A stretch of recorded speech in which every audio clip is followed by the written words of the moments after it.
The National Weather Service, NWS, has warned that the heat index could reach as high as 115 degrees Fahrenheit over the U.S. East Coast during next week's 4th of July weekend. This comes after temperatures on Thursday already hovered around 90 degrees Fahrenheit in Washington, D.C. and New York City. Forecasters say residents across Virginia, Maryland, Pennsylvania, and upstate New York should prepare for dangerous heat conditions that could linger through the holiday period. The NWS is urging people to stay hydrated, limit outdoor activity during peak temperatures, and seek air-conditioned spaces when possible. Health officials are also reminding vulnerable populations, such as children, elderly individuals, and those with chronic illnesses, to monitor symptoms of heat exhaustion or heat stroke. Officials advise checking in on neighbors who may not have access to cooling facilities. The NWS is closely monitoring the situation and will issue any necessary alerts ahead of the 4th of July holiday. Residents are advised to keep an eye on local weather updates as conditions evolve over the next several days.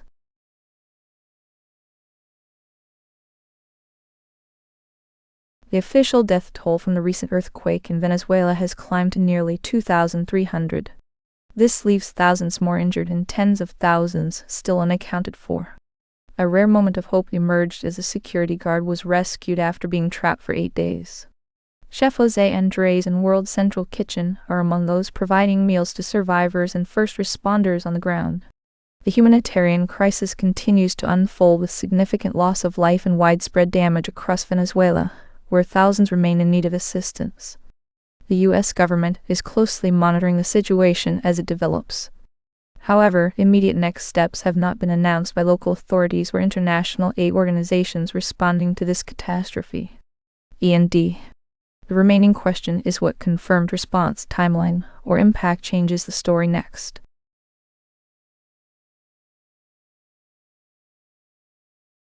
As America prepares to celebrate its 250th anniversary, are people excited and proud to mark the milestone? The sentiment mirrors that of the last major celebration in 1976. Experts note a mix of pride and nostalgia for past anniversaries, with some highlighting historical significance, while others focus on modern challenges. The current administration has not yet issued formal plans or events for this occasion. This leaves open questions about how it will be commemorated officially. Public opinion polls suggest varying levels of enthusiasm, but many are still processing the implications of recent political shifts and economic conditions. Officials from both parties have signaled openness to future celebrations if they align with broader national priorities. Meanwhile, cultural institutions plan exhibitions that could draw significant public interest once details become clearer. The next concrete step will depend on whether Congress authorizes any official recognition or funding for anniversary events. The remaining context is who is surveyed and what caveats come with the foreign policy finding.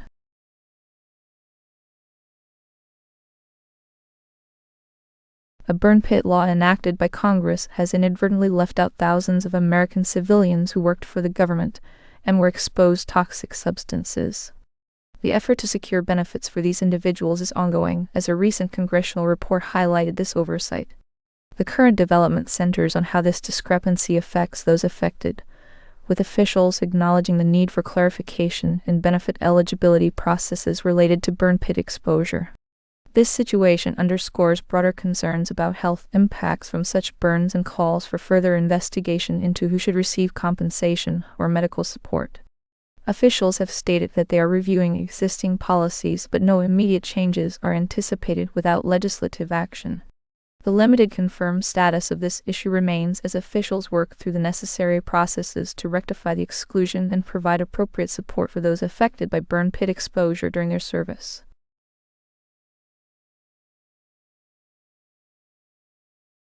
Iran's Joint Military Command warned Thursday that all oil tankers moving through the Strait of Hormuz must use its approved routes or face a forceful response, ratcheting up tensions again over a waterway crucial for international energy supplies. To the Iran war. To the Iran war. The statement from the Qassam al-Anbiya military command, reported by Iranian state television, comes after both U.S. and Iranian diplomats met with mediators Wednesday in Qatar. An effort by Oman and a United Nations agency to launch a new road near Oman shore sparked attacks across the Mideast last weekend. This highlights the tensions. Foreign ministry, embassy, government building, sanctions or trade document, country map, or negotiation context visual.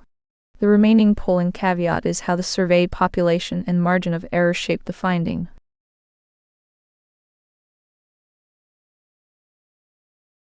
U.S. Olympian has been charged with vandalizing the Lincoln Memorial Reflectin pool in Washington, D.C. These charges are outrageous and should be alarming to every American, his attorney said on Thursday in response to the indictment. An official at the National Park Service had previously said the pool's lining had been cut with a sharp object. The indictment is in response to an incident that occurred on June 19, 2026, in which the defendant, Hearn, ripped a piece of recently installed sealant on the bottom of the reflecting pool at the Lincoln Memorial. Close with next step or unresolved question, not speculation. David Davy Hearn, 67, a three-time Olympic canoeist, was seen reaching into the water last month after renovations to the pool.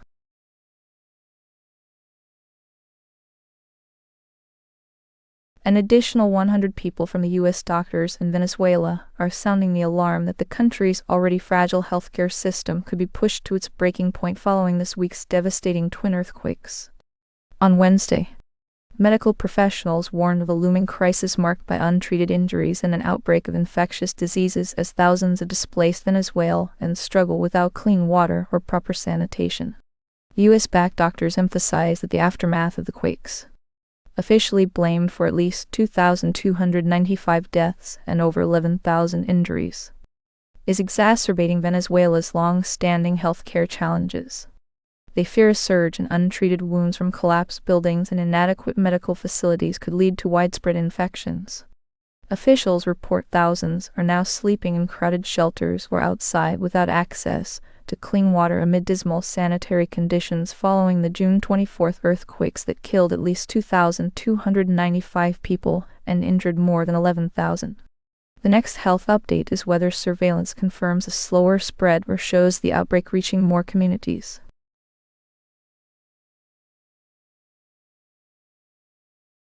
The Vatican responded aggressively Thursday to a traditionalist group that consecrated bishops without the Pope's consent, declaring the Society of St. Pius X illegal and ordering its excommunication.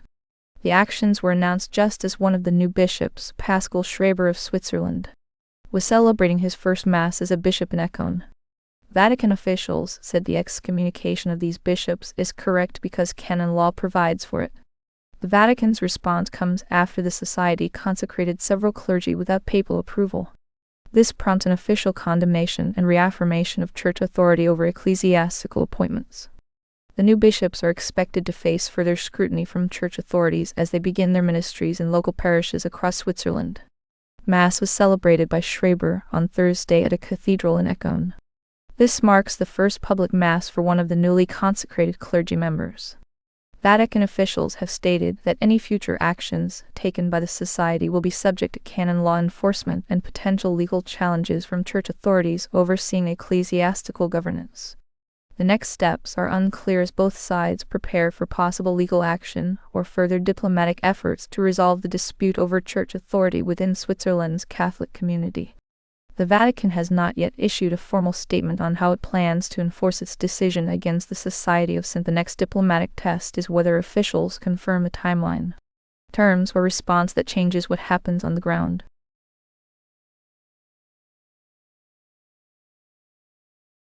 President Donald Trump has distanced himself from the North American trade deal he once championed. This prompts uncertainty about how aggressively his administration will pursue future phases. The former president's recent comments suggest a shift in priorities as other issues take precedence. Key entities involved include President Trump and Canadian counterpart Mark Carney. The situation in Canada has not been directly addressed by U.S. authorities. This leaves open questions about how Canadian leaders will respond to potential changes in trade policy. The next steps for both nations are uncertain until more definitive guidance is provided by Washington's leadership or formal diplomatic channels. President Trump had already cooled on the deal he once signed, raising questions about how aggressively Washington would approach the next phase. The remaining polling caveat is how the surveyed population and margin of error shape the finding.